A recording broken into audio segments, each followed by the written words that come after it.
David, great to see you playing golf again in Swindon, and here at the retirement Pro-Am for Barry Sandry. Big influence on your career? Very big influence. I don't know, it's a bit of a cliche where you say, I don't know where I would have been without such and such a person or a place.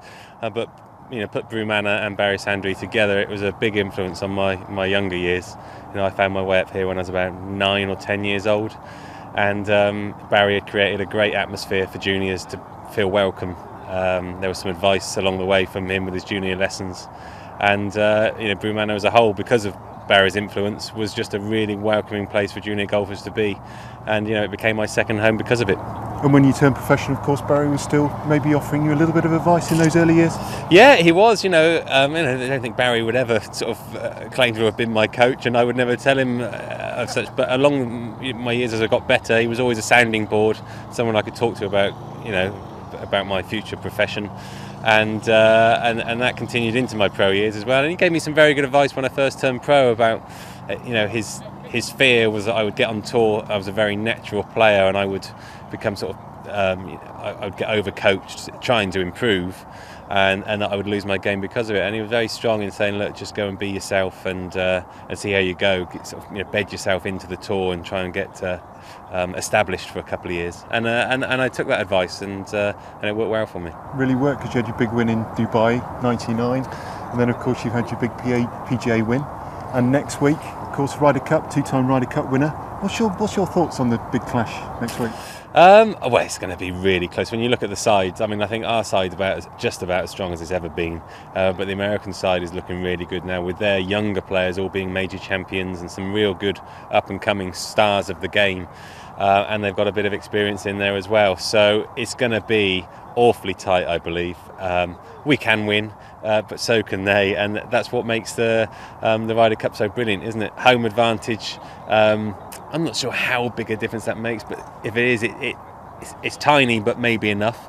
But that makes it a bigger challenge when you're playing away from home. But it makes it all the better when you manage to pull off a victory, which we have done a few times away from home now. So I think we can just about do it, and I guess we'd all love to see a Rory Tiger clash coming down the last few holes. That would be a dream scenario for the Ryder Cup in general. And we just seen Barry teeing off there in his retirement Pro-Am. He looked a little bit nervous, but your memories, Ryder Cup, teeing off, first time in the Ryder Cup, they say it's the most nervous a player can ever be. Yeah, do you agree with that?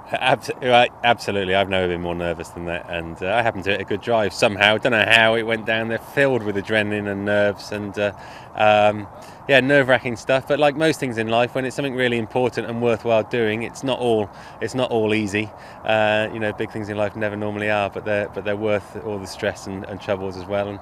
And that's what makes the excitement and all the positive feelings so strong as well. So you have to handle those things. Don't think Barry was quite that nervous, but he managed to rip it. He managed to rip it straight. Always had a good swing, Barry. No warm up, straight down the middle. I wish it was that easy.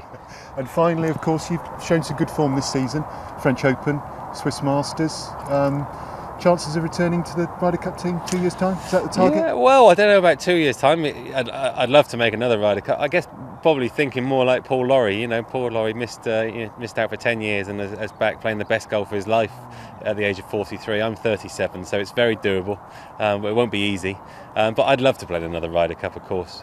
So before that, we've got to play a lot of good golf and win some tournaments and just enjoy playing good golf on the European Tour and enjoying my job again. So that started to happen this summer, and if that can keep continuing, then you never know, we might just have a chance. Well, have a good game today. Cheers. Thanks, David. Cheers.